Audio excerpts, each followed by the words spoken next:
Kami mau siapkan hati kami Tuhan untuk mendengar kebenaran firman-Nya.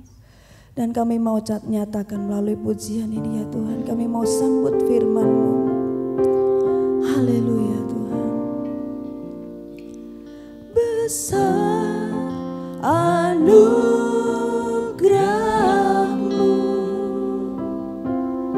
berlimpah kasih-Mu, semakin hari semakin bertambah besar anugerah-Mu, besar anugerah-Mu, senantiasa berlimpah kasih-Mu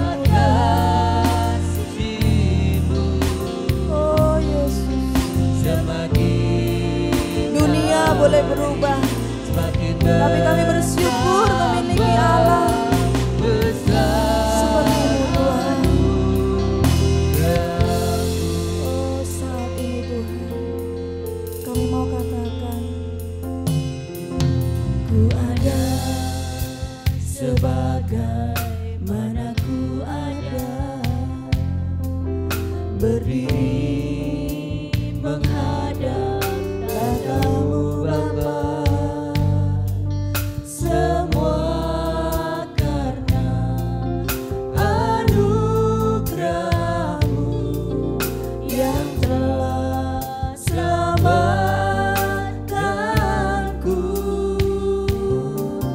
Ku hidup dalam segala kelimpahan, ku layak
kapanpun, bahkan ketika kami tidak setia, anugerah-Mu tetap berlanjut dalam kehidupan kami. Karena kami tahu Tuhan, kami punya Tuhan yang selalu mengasihi kami, yang selalu membuka tangannya, hatinya untuk kami Tuhan. Makasih Tuhan, ini tiba saatnya kami membuka hati kami untuk menerima kebenaran firman-Mu Tuhan. Di dalam nama Tuhan Yesus kami berdoa. Amin. Shalom. Selamat pagi Bapak Ibu Saudara sekalian. Puji Tuhan kita bisa bersama-sama kembali untuk mendengarkan firman Tuhan. Baik, kita akan masuk di dalam firman Tuhan yang pada hari ini saya beri tema tentang Bartimeus yang terambil dari Markus pasal 10 ayat 46 sampai 52. Baik, dalam Matius 6 ayat 22 ya, dikatakan begini. Mata adalah pelita tubuh. Jika matamu baik, teranglah seluruh tubuhmu. Firman Tuhan mengatakan mata itu begitu penting ya dalam kehidupan kita.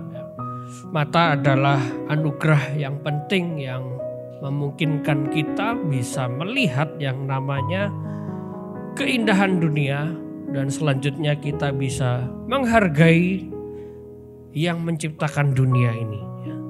Tapi apa tanggapan kita atau respon kita ya?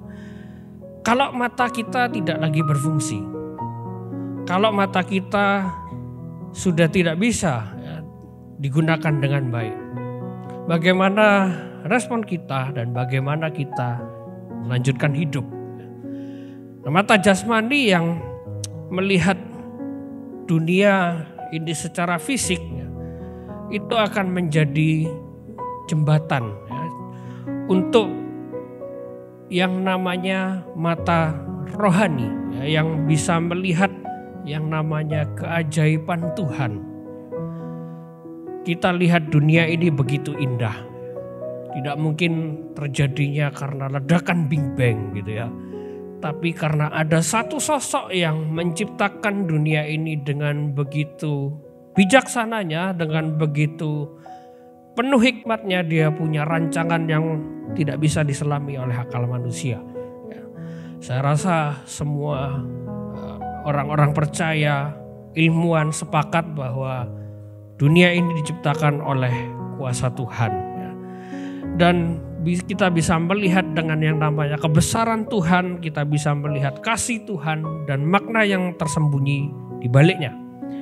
Tapi tidak semua mata jasmani ya bisa berfungsi sebagai jembatan yang baik untuk bisa melihat hal-hal yang rohani tadi. Maka dari itu kita bisa belajar dari satu tokoh yang bernama Bartimeus ya, yang punya mata rohani ya, yang dia bisa melihat segala hal-hal yang rohani yang Tuhan anugerahkan kepada dia. Bahkan sampai akhir hidupnya Bartimeus ini setia. Memang tidak dicatat di dalam Alkitab kita bagaimana Bartimeus itu di akhir hidupnya. Ketika saya juga pelajari tradisi gereja, tidak ada yang mencatat itu. Hanya ada tradisi lisan, tradisi yang diucapkan oleh bapak-bapak gereja secara turun-temurun ya, bahwa Bartimeus ini setia sampai akhir hidupnya ya. Di mana Bartimeus ini bukan kesembuhan ya yang menjadikan dia setia ya, yang padahal Bartimeus ini diperkenalkan oleh firman Tuhan di dalam Markus 10 ayat 46. Di situ dikatakan dia seorang pengemis yang buta. Sudah pengemis, buta lagi. Lalu di kalimat berikutnya disebutkan anak Timeus gitu ya. Nah, orang-orang Yahudi ini kalau menyebutkan nama orang lalu di belakangnya dikasih nama ayahnya, berarti identitasnya orang ini jelas siapa. Orang ini sudah melekat, orang ini pengemis dan buta sejak lahirnya atau dari keturunan yang atasnya. Kalau kita pergi ke perempatan lampu merah kita nggak tahu siapa dia gitu ya. Tapi Bartimeus ini disebutkan dengan jelas bahwa dia itu seorang pengemis yang buta bahkan sejak lahirnya. Nah, kebutaan fisik Bartimeus ini yang dimana matanya itu tidak bisa melihat, ya, melambangkan kebutaan secara spiritual. Bartimeus yang seorang buta, mereka mewakili, ya, orang-orang yang tidak bisa melihat yang namanya kebenaran ilahi dan membutuhkan pertolongan dari Tuhan. Nah, mata jasmani yang tidak dapat melihat dunia materi secara fisik, yang buta itu akhirnya membuat Bartimeus juga buta secara rohani. Dia tidak bisa melihat keajaiban-keajaiban Tuhan. Tetapi tidak semua mata jasmani tadi bisa berfungsi dengan baik. Artinya kebutaan rohani itu tidak bergantung sama yang namanya kebutaan jasmani. Nah, kebutaan jasmani ini hanyalah salah satu penyebab orang tidak bisa melihat hal-hal yang rohani. Karena banyak orang melihat matanya normal, tetapi mata rohaninya tidak bisa berfungsi dengan baik. Kita akan belajar, ya, dari satu tokoh, ya, Bartimeus ini yang mengalami buta rohani dan buta fisik. Tapi berikutnya dia tidak mengalami yang namanya buta rohani. Nah, apa itu buta rohani? Ya, buta rohani itu adalah masalah spiritual di mana seseorang tidak punya pemahaman, tidak punya kesadaran secara spiritual di dalam kehidupannya sehari-hari, ya. Sehingga kalau ada masalah atau penderitaan, dia tidak punya penopang yang kuat. Gampang menyerah, gampang putus asa, atau lari dari masalah. Lalu dia juga tidak punya daya juang untuk menyelesaikan masalah ini. Maunya di situ saja, ya. Dan di kemudian hari dia tidak punya tuntunan sehingga dia hilang harapan dan tersesat. Itu definisi dari buta rohani. Dia juga tidak bisa yang namanya menyelesaikan yang namanya masalah itu. Tidak punya solusi, tidak tahu solusinya apa.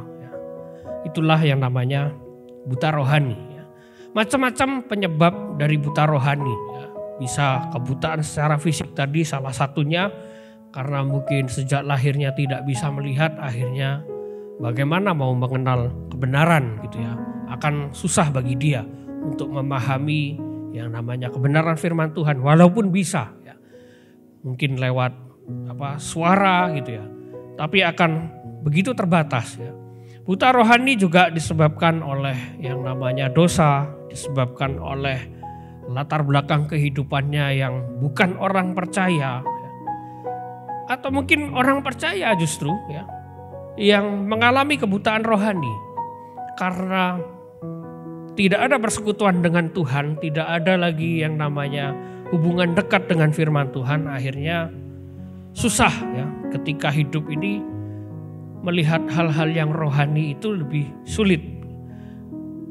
Dia akan lebih mudah menyelesaikan masalah-masalah ya berdasarkan pengetahuannya saja. Dan itu bukan jalan yang baik, ya. Karena jalan yang baik itu adalah ketika kita punya masalah, kita lihat sisi rohaninya dan dari situ kita bisa belajar sesuatu, kita bisa meningkatkan kapasitas kita dan menyelesaikan masalah itu sesuai dengan kehendak Tuhan. Nah, yang pertama, apa yang Bartimeus lakukan, ya, sehingga dia bisa sembuh, ya, sehingga dia bisa menyelesaikan masalah di dalam kehidupannya. Yang pertama adalah akalnya berjumpa dengan iman.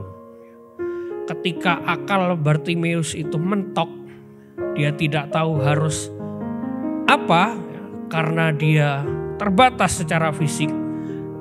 Dan dia harus menyelesaikan masalah itu. Di sini kita akan lihat di dalam Markus 10 ayat 51 dan 52, ya. Di situ dikatakan begini. Tanya Yesus kepadanya, apa yang kau kehendaki supaya aku perbuat bagimu? Jawab orang buta itu, Rabuni, supaya aku dapat melihat. Lalu kata Yesus kepadanya, pergilah, imanmu telah menyelamatkan engkau. Pada saat itu juga melihatlah ia, lalu ia mengikut Yesus dalam perjalanannya. Nah, kalau kita lihat ya, jawaban dari Tuhan Yesus atas permintaan Bartimeus itu nggak ada hubungannya. Bartimeus ini minta sembuh, Tuhan Yesus bilang, pergilah, imanmu menyelamatkan engkau. Nggak ada hubungannya antara kesembuhan dengan keselamatan. Apa kaitannya? Orang pengen lihat, lalu Tuhan bilang kau nanti mati masuk surga, begitu. Kira-kira nggak ada hubungannya. Kenapa? Karena Tuhan Yesus yang lihat ya, yang Tuhan Yesus ketahui, masalah Bartimeus ini bukan pada matanya, tetapi pada imannya, pada hatinya. Karena bagi Tuhan Yesus menyembuhkan orang buta itu hanya semudah membalikkan telapak tangan. Dia tinggal meludah di tanah, lalu tanahnya ditempelkan di matanya, sembuh. Selesai masalah itu. Tapi masalah iman, masalah yang namanya kerohanian, walaupun Tuhan itu bisa intervensi, tapi Tuhan tidak bisa paksa. Tuhan tidak punya kedaulatan yang memaksa kita sampai kita itu kayak robot, harus bilang iya. Walaupun kadang-kadang Tuhan lakukan itu, tapi jarang. Tuhan ingin kita dengan kehendak kita sendiri, dengan kemauan kita sendiri mengakui bahwa Dia itu juru selamat. Nah, Bapak Ibu Saudara, di sini jawaban Tuhan dengan permintaan Bartimeus begitu tidak nyambung. Nah, kenapa Tuhan jawab seperti itu? Karena Tuhan itu melihat bahwa Bartimeus ini bukan butuh kesembuhan. Kesembuhan itu bonus, Bapak Ibu Saudara. Yang Bartimeus butuhkan adalah sembuh secara rohani. Jadi Bartimeus ini minta sembuh, tapi Tuhan pertemukan yang namanya akal Bartimeus itu dengan iman. Tuhan, aku tidak bisa lihat, pengen bisa lihat. Pergilah, imanmu menyelamatkan kau. Jadi akal Bartimeus ini memang begitu terbatas, makanya dia minta hanya melihat. Padahal masalahnya bukan itu. Nah, kadang-kadang Bapak Ibu Saudara, ketika kita punya masalah, kita tidak bisa melihat masalah itu dengan begitu jelas. Makanya ketika masalah itu selesai, kita bisa terkagum melihat Tuhan, wow, Tuhan punya cara yang keren menyelesaikan masalah kita.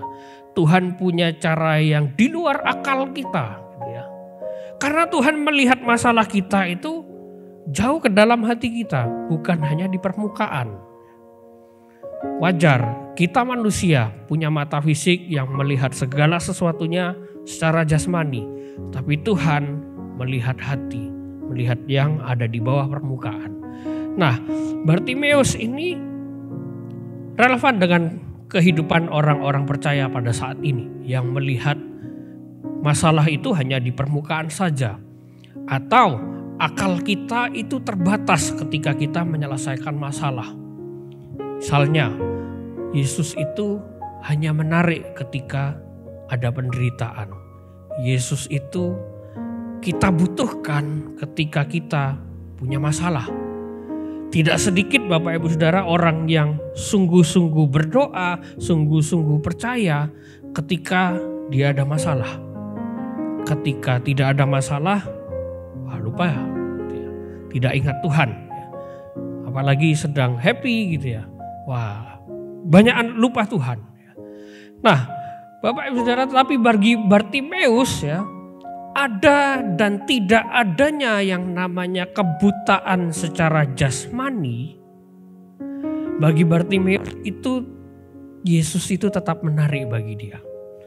Karena yang namanya kebutaan jasmani dari Bartimeus itu, ketika dia bertemu dengan yang namanya juru selamat, itu tidak akan jadi masalah. Karena di kalimat sebelumnya, Bartimeus itu berteriak-teriak, Bapak Ibu Saudara. Dan mau ketemu dengan yang namanya sosok Tuhan Yesus itu begitu sulit pada saat itu. Karena dia dikelilingi dengan banyak orang, murid-muridnya, orang-orang yang mengikuti dia, begitu sulit ketemu dia. Bartimeus itu tidak menjadikan masalah itu sepele sampai di situ saja, ya, tapi dia melihat sisi rohaninya dan Tuhan menangkap itu sehingga Tuhan panggil dia dan dia katakan, pergilah, imanmu menyelamatkan engkau. Ya. Nah, ketika akal Bartimeus bertemu dengan yang namanya iman tadi, nah dia tahu siapa yang dia ikuti, yaitu Allah sejati yang tidak hanya memberikan kasih karunia kesembuhan, tetapi juga keselamatan. Itu yang Bartimeus kejar ketika akalnya bertemu dengan iman. Akalnya yang begitu terbatas berjumpa dengan iman yang tidak terbatas. Ketika kita punya masalah, Bapak Ibu Saudara, kita belajar melihat sesuatu yang rohani di balik itu. Supaya ketika kita menyelesaikan masalah itu, kita akan lihat bahwa Tuhan itu punya tujuan yang baik di dalam kehidupan kita. Sehingga kita tidak mudah untuk menghakimi Tuhan, untuk mundur dari Tuhan atau ngambul gitu ya sama Tuhan. Lucu kadang-kadang ada orang ngambul sama Tuhan, Tuhan tidak jawab doa saya, Tuhan tidak jawab keinginan saya gitu ya. Loh ya terserah Tuhan dong, Tuhan yang jawabkan gitu. Nah Bapak Ibu Saudara, apapun tujuan baik yang Allah kerjakan di dalam kehidupan kita, ya, itu yang akan terjadi di dalam kehidupan kita. Nah ada seorang terkenal yang bernama Benjamin Franklin. Ya, dia ini adalah founding father-nya Amerika. Ya. Dia bisa dikatakan presiden pertamanya Amerika. Dia seorang Kristen, seorang yang juga teolog ya. Dia mempelajari firman Tuhan. Nah ini adalah komentarnya dia terhadap kisah Bartimeus. Gitu ya. Dia kasih komen tentang kisah Bartimeus. Cara untuk melihat dengan iman adalah dengan menutup akal budi, gitu ya. Dia bilang gitu. Dan yang bilang ini salah bukan hanya saya. Ya. Ada beberapa teolog yang juga bilang ini keliru. Gitu ya. Karena Tuhan itu tidak sebegitu kejamnya. Oh kalau kita mau lihat hal-hal yang rohani kita harus tutup mata. Gak boleh lihat sama sekali. Gak seperti itu. Tuhan itu tidak kejam seperti itu. Relasi antara iman dengan akal itu tidak sedemikian konfrontatif gitu ya. Tidak sedemikian bertentangan. Yang namanya iman dengan akal budi itu sebenarnya tidak bertentangan. Karena segala sesuatunya pasti bisa dijelaskan. Hanya saja akal kita itu tidak nyampe Bapak Ibu Saudara. Makanya yang namanya akal itu, masuk akal itu kan hanya sebatas pikiran kita saja. Iman itu adalah di atas akal, bukan tidak masuk akal. Yang namanya akal budi itu rasional. Iman itu transrasional, ada di atasnya. Otak kita nggak nyampe. Ya karena memang terbatas, Tuhan ciptakan. Jadi bukan tidak masuk akal, masuk di akal, akalnya Tuhan. Kita tidak nyampe ke akalnya Tuhan, nah begitu. Nah kisah anak Timeus ini, kisah Bartimeus ini sesungguhnya mengajak kita menyadari bahwa melihat dengan akal budi begitu penting. Namun yang namanya akal budi itu tidak mampu membawa kita untuk melihat kebenaran yang melampaui akal budi, maka dari itu kita butuh iman kepada Yesus Kristus. Maka kita butuh yang namanya baca firman Tuhan. Maka kita butuh yang namanya mendengarkan firman Tuhan. Maka kita butuh yang namanya intim dengan Tuhan.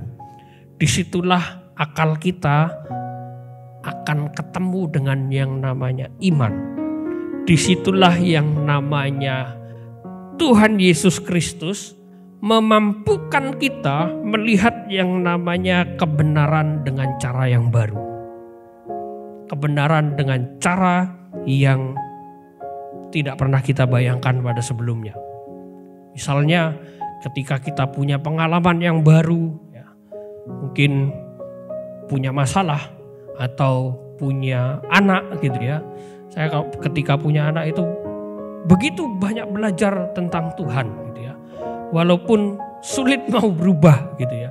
Tapi kebenaran yang terkandung di dalamnya begitu banyak. Ya. Ketika kita punya banyak pengalaman baru Bapak Ibu Saudara, kita akan lihat Tuhan itu begitu luar biasanya. Makanya kalau ada di sosial media kadang-kadang orang itu begitu skeptis sama Tuhan, begitu sempit pandangannya tentang Tuhan gitu ya. Kadang dihujat gitu ya. Mainnya kurang jauh, kurang banyak pengalaman sama Tuhan. Sehingga menyelesaikan masalahnya begitu sempit, akhirnya dengan mudah menghakimi Tuhan. Nah, iman pada Yesus ini yang akan memampukan akal kita melihat kebenaran dengan cara yang baru. Kalau tadi sempat saya singgung, Tuhan itu hanya menarik waktu kita menderita atau kita punya masalah. Coba akal kita pertemukan dengan yang namanya iman, bahwa firman Tuhan itu mengatakan Tuhan Yesus itu tidak hanya menarik waktu penderitaan saja, tetapi di dalam masa apapun dia begitu menarik. Nah, ketika akal kita yang terbatas ini ketemu dengan hal-hal yang rohani, pada saat itulah kita belajar kebenaran baru. Kita bisa melihat, oh Tuhan itu Tuhan yang begitu mengasihi kita, yang tidak hanya menarik ketika kita punya masalah, tapi dia juga memberkati kita ketika kita tidak punya masalah. Amin. Yang tidak hanya dia memberkati kita, tetapi juga menjadikan kita berkat bagi bangsa-bangsa. Kita akan lihat kebenaran-kebenaran yang baru, Bapak Ibu Saudara. Kalau kita lihat di dunia ini, orang yang tidak percaya Tuhan diberkati Tuhan. Kadang-kadang saya iri Bapak Ibu Saudara. Tuhan, kok hidup ini sulit? Tuhan, kok gereja ini sulit mau membesarkan? Tuhan, kok sulit ya sekolah ini SD Bintang Harapan berkembang? Kita butuh dana yang begitu besar. Lihat di sosial media orang-orang yang tidak percaya Tuhan gampang sekali menghasilkan uang, bahkan uang dihambur-hamburkan. Kadang iri, Bapak. Kadang juga bilang, Tuhan masa sih Tuhan yang begitu besar, yang empunya alam semesta, Bu ya dikasih duit segepok gitu, Tuhan turun dari langit kan bisa. Kenapa enggak gitu loh. Wes enggak akan bilang-bilang. Kita tuh diem-diem aja gitu. Cukup rahasia saya dengan Tuhan. Enggak usah bilang sapa-sapa. Nanti yang kalau bilang sapa-sapa, yang lain iri Bapak. Tuhan yang repot nanti. Tapi Tuhan bilang no. Bukan itu caranya. Kalau Alkitab bilang orang fasik itu juga diberkati Tuhan. Tuhan bilang matahari itu diterbitkan bagi orang yang percaya dan tidak percaya. Semua orang diberkati Tuhan. Tapi bedanya orang yang percaya itu bisa menjadi berkat, itu bedanya. Semua orang diberkati Tuhan. Matahari terbit sama bagi setiap orang. Tapi yang menjadi berkat itu hanya orang-orang yang berharap kepada Tuhan, yang percaya kepada Tuhan. Nah, Bapak Ibu Saudara, yang menjadikan Bartimeus pengikut Kristus bukanlah kesembuhan dari matanya, tapi imannya yang menjadikan dia pengikut Kristus, yang menjadikan dia memiliki yang namanya keselamatan itu. Bukan kesembuhannya hanya bonus ya. Kalau kita lihat di kalimatnya tadi, ya, Bartimeus itu ketika dia bicara dengan Tuhan, ya, dia mengikut Yesus pada akhirnya. Dan itu bukti bahwa imannya lah yang menjadi kebutuhan utamanya. Karena kalau orang sembuh saja, Bartimeus butuh sembuh saja. Ketika Bartimeus sembuh, sudah. Selamat tinggal Tuhan. Ngapain ngikut Yesus? Dia belum punya pengalaman banyak melihat dunia ini yang begitu indah. Dia bisa jalan-jalan. Dia bisa melihat dunia yang dia tidak pernah lihat sebelumnya. Karena kalau dia ikut yang namanya Yesus Kristus itu, tidak menyenangkan sama sekali Bapak Ibu Saudara. Loh kenapa? Harus desel-deselan. Tuhan Yesus bilang tidak punya tempat meletakkan kepala. Belum lagi ketika Tuhan Yesus di atas kayu salib. Wah, saya yakin ketika murid-murid itu tahu bahwa Tuhan Yesus akan disalib, kabur Bapak Ibu Saudara. Dan semua murid kabur. Tidak ada yang berani mengakui dia itu Tuhan. Yang diceritakan, oke, Petrus diceritakan. Dia menyangkal Tuhan Yesus. Murid yang lain tidak diceritakan. Pertanyaannya kemana? Sembunyi Bapak Ibu, sama takutnya. Karena mereka belum begitu percaya dengan yang namanya Mesias itu. Nah, Bartimeus ini punya iman yang begitu luar biasa. Ketika dia berjumpa dengan yang namanya Mesias itu. Saya bilang dia punya iman meskipun. Iman meskipun itu gini, Tuhan, aku punya masalah. Kalau Tuhan selesaikan masalah ini, Engkaulah Tuhan. Meskipun Engkau tidak menyelesaikan masalahku, Engkau tetap Tuhan. Itu, saudara. Itu yang Bartimeus miliki. Buktinya apa? Dia mengikut Tuhan sampai akhir hidupnya. Kalau Tuhan tidak mengabulkan pergumulan kita, dia tetap Allah kita. Amin. Kalau dia mengabulkan apa yang kita gumulkan, dia tetap Allah kita. Amin. Tetap dia Allah kita. Itulah iman meskipun. Karena dengan ini pada akhirnya kita akan melihat cara kreatif Tuhan untuk menyelesaikan segala pergumulan kita.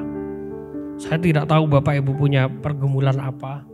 Tapi yang saya tahu Tuhan punya cara yang kreatif, Tuhan punya cara yang tidak bisa kita bayangkan, tidak bisa kita selami untuk kita pahami bagaimana dia begitu hebat. Di situ nanti Tuhan akan bawa kita kepada pengalaman-pengalaman yang baru.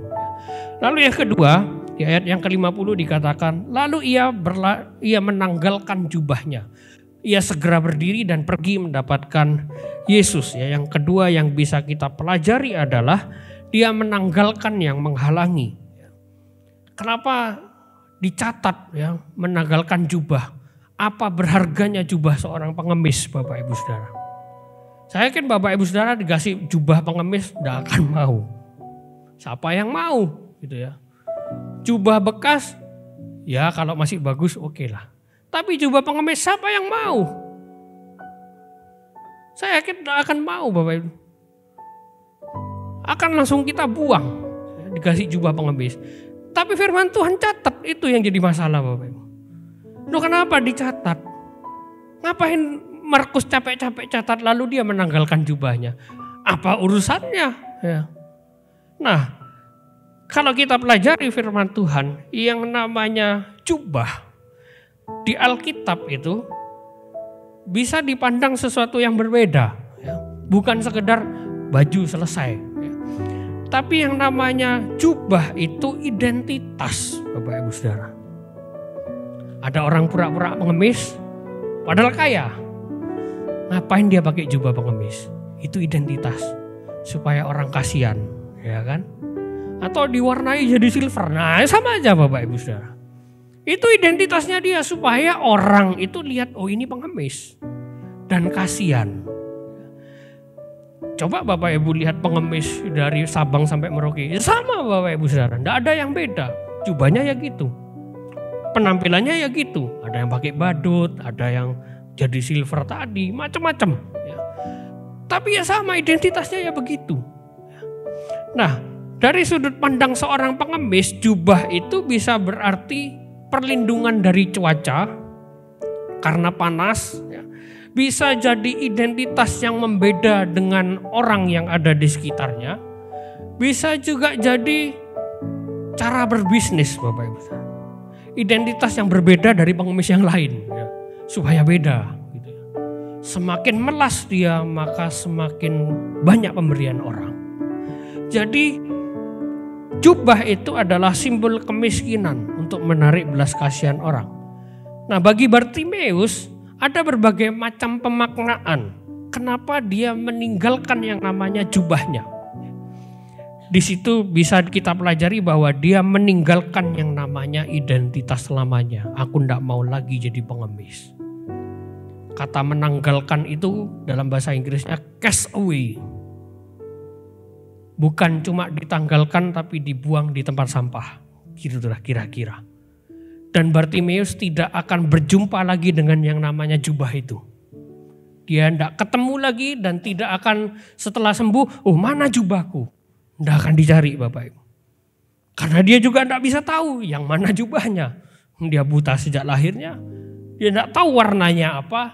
Dia tidak tahu bentuknya kayak apa. Dia tinggalkan itu benar-benar. Bartimeus juga bisa dibilang itu bukti imannya. Karena dia tidak akan pakai lagi yang namanya jubah pengemis untuk jadi pengemis.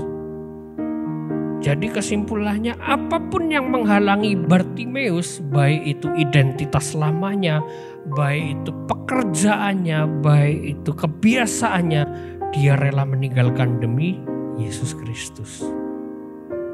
Demi mengikut Tuhan Yesus Kristus.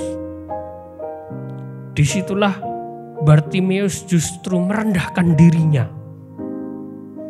Keren ya, pengemis bisa merendahkan diri itu keren Bapak. Padahal kurang rendah diri apa pengemis itu. Tapi Bartimeus itu merendahkan dirinya di hadapan Tuhan. Duh, kenapa? Ya. Karena Bartimeus menganggap Tuhan Yesus itu satu-satunya penolong. Karena sebelumnya yang bisa menolong dia adalah jubahnya Bapak. Ya, bagaimana dia bisa makan kalau dia tidak pakai jubah itu? Wah, ini bukan orang ngemis. Bayangkan kalau Bartimeus ya buta, tidak pakai baju. Bisa jadi pengemis, tapi lebih banyak orang akan bilang ini orang gila. Orang gila tidak pakai baju Bapak. Banyak yang kayak gitu. Dia tidak peduli ada baju apa enggak. Nah, dalam konteks ini Bartimeus itu dia rela meninggalkan itu dan dia merendahkan dirinya karena dia tahu hanya Yesus yang akan menolong dia, bukan jubahnya lagi. Itu satu-satu penolongku, ku kejar karena bukan ini. Bapak Ibu Saudara, kalau kita bisa memahami itu dalam setiap permasalahan kita, apa yang nampak bagi kita belum tentu itu bisa menolong kita. Belum tentu apa yang kita punya atau apa yang orang lain punya bisa menolong kita. Jangan-jangan selama ini kita punya masalah gak selesai-selesai karena belum datang kepada Tuhan. Karena hal yang ini menghalangi, oh pakai ini selesai. Apalagi dunia begitu gampang sekarang. Tadi malam saya lihat sosial media, gereja semuanya yang melayani bukan manusia, ChatGPT yang pernah saya sampaikan. Termasuk yang khotbah, termasuk musiknya, termasuk yang mimpin pujian. Saya tidak pernah bayangkan sebelumnya. Minggu lalu saya tidak pernah kepikir, gak mungkin ini. Saya bilang gini dalam pikiran, gak mungkin ini bisa menggantikan pekerjaan pendeta. Ternyata bisa Bapak. Saya udah habis pikir, gimana mungkin ini bisa terjadi seperti ini. Dan masih banyak lagi hal-hal yang bisa diselesaikan oleh teknologi Bapak Ibu Saudara. Itu yang akan menghalangi kita melihat Yesus sebagai satu-satunya penolong kita, satu-satunya juru selamat kita. Nah, kalau kita lihat Bapak Ibu Saudara, di dalam Alkitab ada kisah lain yang begitu menarik tentang seseorang dengan jubah. Bukan Superman tapi Yusuf. Dia punya masalah dengan yang namanya jubah. Yusuf ini adalah anak dari Yakub. Dia punya seorang ayah yang begitu mencintai dia sampai ayahnya memberikan sebuah jubah. Ya, dicatat di dalam Kejadian 37 ayat 3, di situ dibilang ayahnya itu ngasih jubah yang begitu spesial. Makanya saudara-saudaranya iri. Jubah apalah, bisa dibilang jubah pelangi, jubah kekasih, jubah warna-warni, macam-macam lah. Intinya jubah itu menjadi simbol kasih sayang dari Yakub kepada Yusuf. Jadi itu simbol kasih sayang. Akhirnya simbol kasih sayang itu jadi yang namanya kecemburuan bagi saudara-saudaranya. Akhirnya ketika Yusuf dijual, apa yang saudara-saudaranya buat? Dia ambil jubahnya dirobek-robek, dikasih darah supaya Yakub tahu Yusuf itu mati diterkam binatang. Akhirnya Yusuf kehilangan jubahnya. Ketika Yusuf itu sampai di yang namanya Midian, ya, atau bisa dibilang daerah Mesir, ya, ketika dia berjumpa dengan yang namanya Cik Potifar, nah istrinya Potifar, dia dituduh melecehkan, dia harus lepaskan yang namanya jubahnya. 2 kali Yusuf kehilangan jubahnya. Tapi kisahnya tidak berhenti sampai di situ, Bapak Ibu Saudara. Yusuf akhirnya ketika dia diangkat menjadi orang yang berpengaruh di Mesir dan menjadi kepala pelayan Firaun, atau bisa dibilang kalau sekarang itu kepala staf kepresidenan, nah gitulah ya. Intinya dia orang kepercayaannya. Dia mengalami yang namanya kenaikan status. Jadi orang yang tidak dipandang, jadi orang yang begitu luar biasa powerful gitu ya. Pada akhirnya ketika di daerah Mesir, di daerah Kanaan sana kelaparan, akhirnya saudara-saudaranya datang ketemu Yusuf lagi. Dan mereka tidak tahu itu Yusuf. Nah, ketika mereka tahu itu Yusuf, yang Alkitab catat dalam Kejadian 45 ayat 22, di situ dibilang Yusuf memberikan jubah kepada saudara-saudaranya. 2 kali dia kehilangan jubah. Tapi pada akhirnya dia menjadi pemberi jubah. Lihat bedanya Bapak Ibu Saudara. Tuhan tidak memberi jubah bagi orang yang kehilangan jubah. Tapi Tuhan ubah identitasnya. Biasanya kita kehilangan sesuatu, Tuhan duitku hilang. Apa yang kita lakukan? Bu ya diganti Tuhan. Tuhan bilang, no, bukan itu caranya. Kadang Tuhan pengen ubah identitas kita Bapak Ibu Saudara.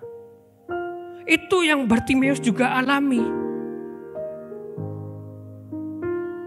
Dia bukan cari kesembuhan mata.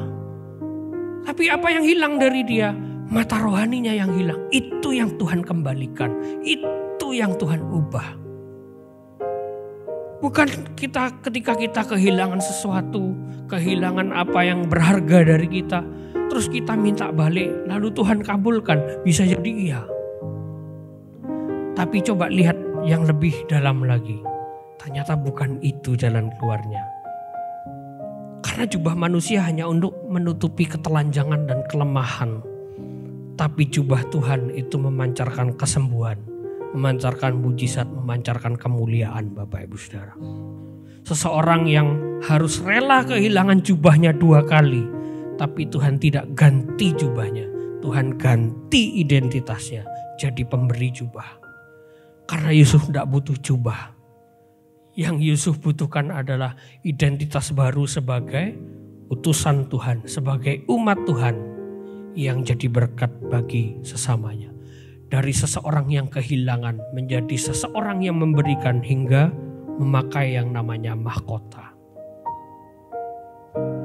Yang Yusuf butuhkan bukan jubah, tapi dia butuh mahkota. supaya dia tidak akan kehilangan jubah lagi. Bukan karena itu, supaya orang lain tidak kehilangan jubah. Tuhan yang sama yang mengubah identitas Bartimeus dari seorang pengemis dan buta menjadi seseorang yang diselamatkan. Itu yang hilang dari Bartimeus. Tuhan yang sama juga yang sama-sama sanggup mengubah apapun status kita hari ini. Aku orang yang paling tersakiti di dunia ini gitu ya. Aku orang yang paling miskin di dunia ini. Bapak Ibu Saudara, Dia siap memberkati kita. Dia siap mengupahi kita dengan yang namanya mahkota kekal. Amin. Jadi mari kita lihat hal yang lebih rohani. Ayat yang kunci dari kisah Bartimeus ini yang begitu menarik ya. Di situ dikatakan dalam ayat 48, banyak orang menegurnya supaya diam. Namun semakin keras ia berseru, anak Daud kasihanilah aku. Ini ayat kuncinya. Ini rahasia dari seorang Bartimeus yang jadi bukti imannya, jadi awal titik imannya ketika dia berteriak yang namanya anak Daud kasihanilah aku. Bapak Ibu Saudara, pada saat itu orang bisa membungkam Bartimeus. Tapi hari ini tidak ada apapun dan kuasa manapun yang bisa membungkam doa kita. Hari itu orang boleh membungkam Bartimeus. Orang boleh tutup telinga atas teriakan Bartimeus kepada Tuhan. Tapi hari ini Bapak Ibu Saudara, pujian bisa berhenti. Gereja bisa ditutup. Pemberitaan firman Tuhan bisa ditutup sama orang-orang radikal. Atau sama orang-orang yang tidak suka sama kekristenan Bapak Ibu Saudara. Tapi yang namanya doa tidak bisa dibungkam.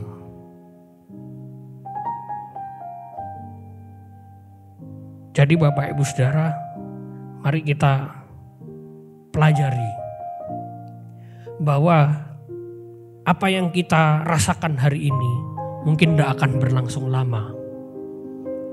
Mungkin kita tidak bisa ibadah lagi. Atau mungkin kita di rumah, kita punya masalah dengan orang yang ada di rumah.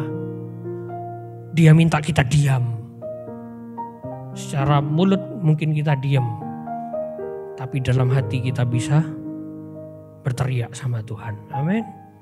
Doa itu berbisik di hati tapi terdengar di surga Bapak Ibu Saudara. Kalau Bapak Ibu lihat orang-orang Kristen di Korea Utara. Banyak orang Kristen di sana ternyata.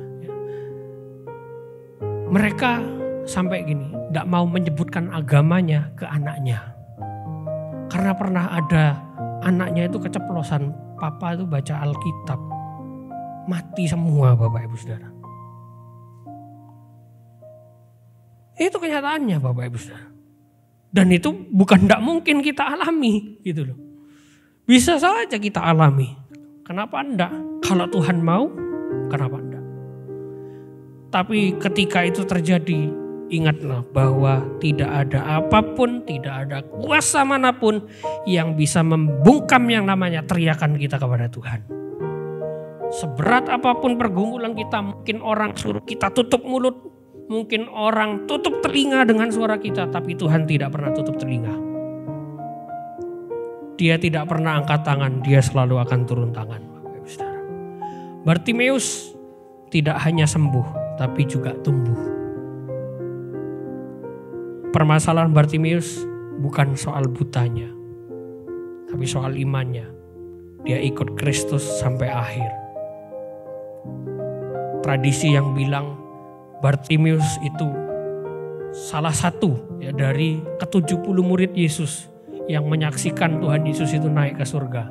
Ada tradisi yang lain yang bilang Bartimeus itu adalah Bartolomeus yang jadi pengikut dari 12 rasul itu. Ada macam-macam tradisi yang menyebutkan bagaimana kisah akhir hidup Bartimeus. Tapi pada kesimpulannya Bartimeus itu tidak hanya sembuh, tapi dia tumbuh. Dari hanya seorang yang kagum sama Yesus Kristus, dia jadi pengikutnya. Wah, Tuhan Yesus keren bisa menyembuhkan. Dia tidak cukup mengagumi Kristus, tapi dia pengikut Kristus. Pertanyaannya, gimana dengan kita? Atau kita hanya mengharapkan kesembuhan atau hal-hal materi fisik yang lain, tapi tidak tumbuh di dalam Kristus.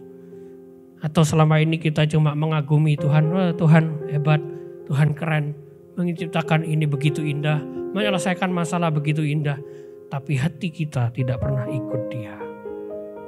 Itu yang jadi pertanyaan kita. Amin. Mari kita Bapak Ibu Saudara bangkit berdiri. Kita akan nyanyikan lagu ini, mengikut Yesus, nyanyikan dengan kejujuran kita, nyanyikan dengan kesungguhan hati kita. Tanggalkan apapun yang menghalangi kita selama ini mengikut Kristus. Karena jangan-jangan itu bukan hal yang baik yang kita inginkan. Karena saya percaya Bapak Ibu Saudara, anak-anak Tuhan yang percaya kepada Dia, jauh di dalam dasar hatinya ingin ikut Kristus. Mungkin ada banyak masalah, ada banyak pergumulan yang menjadikan kita sulit ikut Tuhan. Teriak di dalam doa kita, serukan, panggil namanya, dan Dia akan mendengar kita. Semua karena anugerah-Mu hari ini ada, bukan karena kuatku, namun karena Roh-Mu. Bawa hatiku, ku bawa hatiku, penyembahanku, ku semakin berkurang, Yesus semakin bertambah. Mengikut Yesus, mengikut Yesus, itulah kesukaan hatiku. Ku lepas semua hakku untuk mengenal kehendaknya. Mengiring Tuhan, mengiring Yesus, itulah kekuatan hidupku. Ku yakin anugerahnya mampu jadikanku hamba yang berkenan.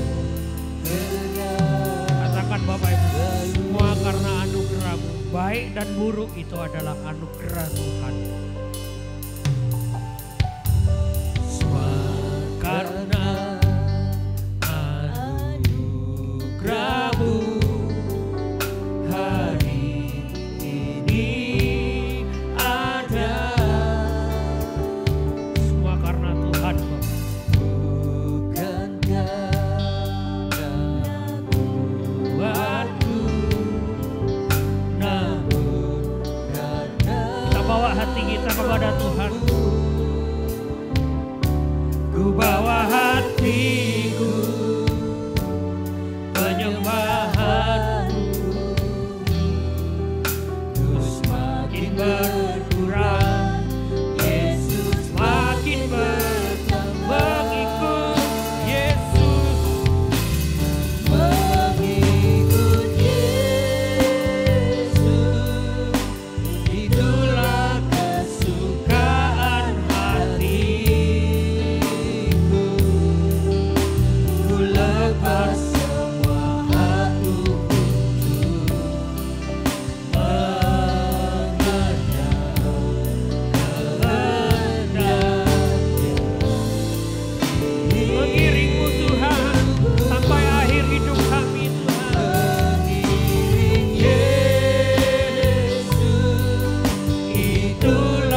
hari yang kita alami, baik dan buruk, sedang ada di atas atau di bawah, sedang menyenangkan atau tidak menyenangkan, sedang sukacita atau duka cita, semua ada di dalam kehendaknya, semua ada di dalam rancangannya.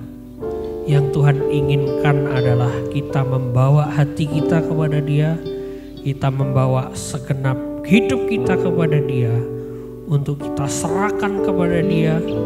Apapun yang menghalangi kita, kita tinggalkan demi mengikut Kristus, demi kita mendengar suaranya, demi kita mendengar kehendaknya, demi kita mendengar isi hatinya.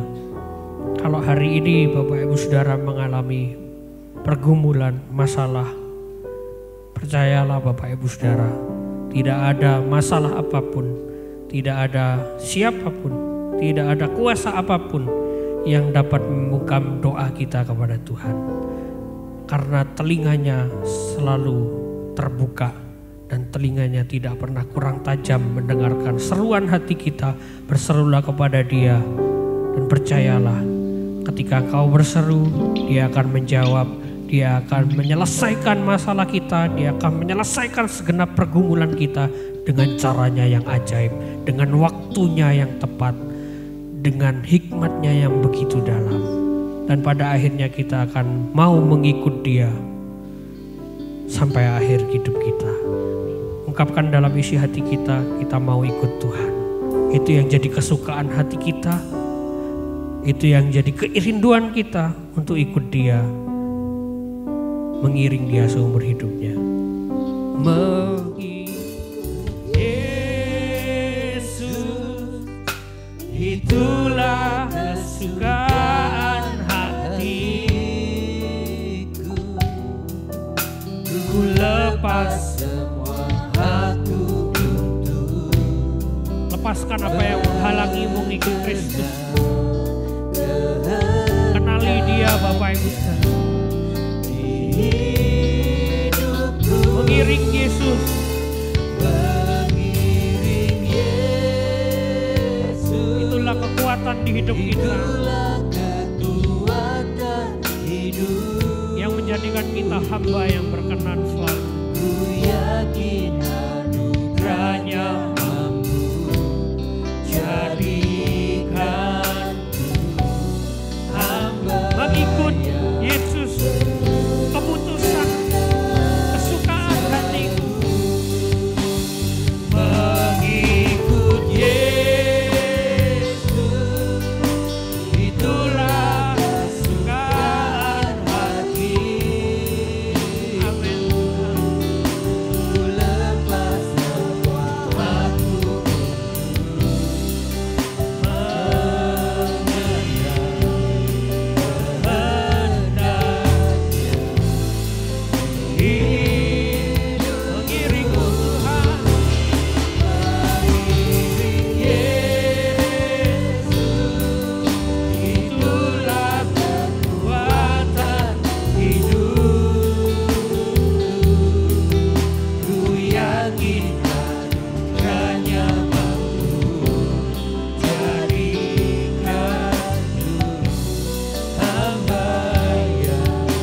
Ku yakin anugerahnya mampu jadikanku hamba yang berkenan selalu.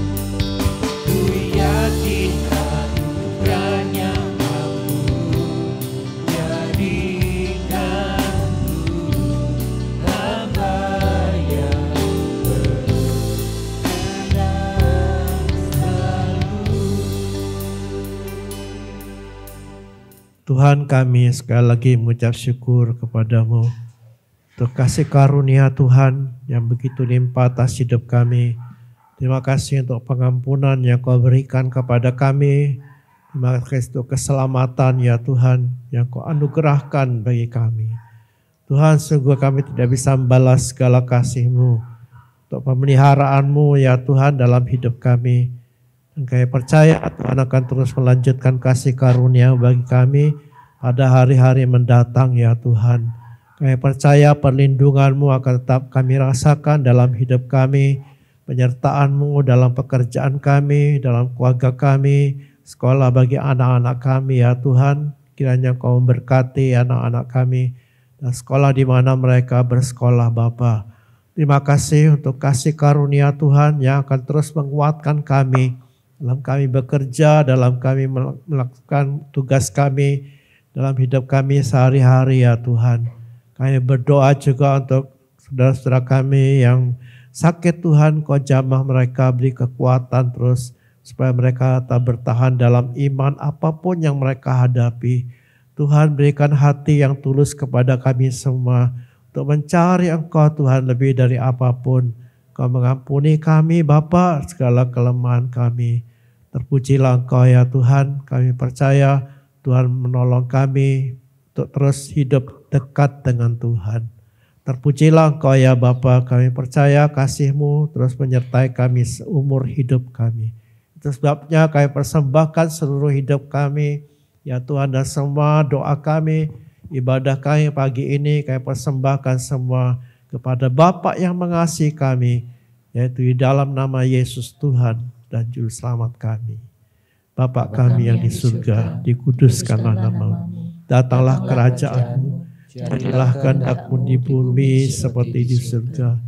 Berikanlah kami pada hari ini makan kami yang secukupnya, dan ampunilah kami akan kesalahan kami, seperti kami juga mengampuni orang yang bersalah kepada kami. Dan jangan bawa kami ke dalam pencobaan, tapi lepaskanlah kami daripada yang jahat. Karena Engkau-lah yang punya kerajaan, kuasa, kemuliaan sampai selama-lamanya. Amin. Mari kita berkati Indonesia dengan kata-kata iman kita di dalam nama Tuhan Yesus Kristus. Diberkatilah Indonesia. Amin. Diberkatilah dengan keselamatan. Amin. Diberkatilah dengan kedamaian. Amin. Diberkatilah dengan keamanan. Amin. Diberkatilah dengan kemakmuran. Amin. Diberkatilah dengan kesehatan. Amin. Diberkatilah presiden dan pemimpin di daerah-daerah. Amin. Diberkatilah Kabupaten Probolinggo. Amin. Diberkatilah orang-orang percaya di Kabupaten Probolinggo. Amin. Sekarang saudara-saudara jemaat yang dikasihi Tuhan, terimalah berkat dari Allah Bapa itu.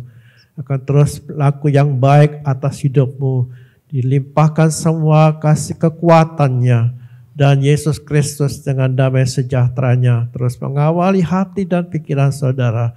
Sehingga engkau cakap menanggung segala sesuatu. Dan Roh Kudus menuntun saudara mengurapi, memakai saudara sekalian jadi berkat bagi banyak orang. Dalam nama Yesus Kristus. Amin. Sorakan haleluya. Harta Jemaat. Mari Bapak Ibu Saudara bergabung dalam komunitas sel terdekat untuk bersekutu dan dibangun di dalam iman. Untuk penempatan komsel dapat menghubungi Bapak Gembala. Hari Rabu ada ibadah wanita pukul 5 sore di gereja. Hari Sabtu ada ibadah pemuda remaja pukul 4 sore di gereja.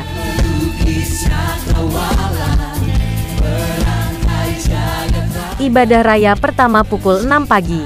Ibadah sekolah minggu pukul setengah 9 pagi. Ibadah raya kedua pukul 4 sore.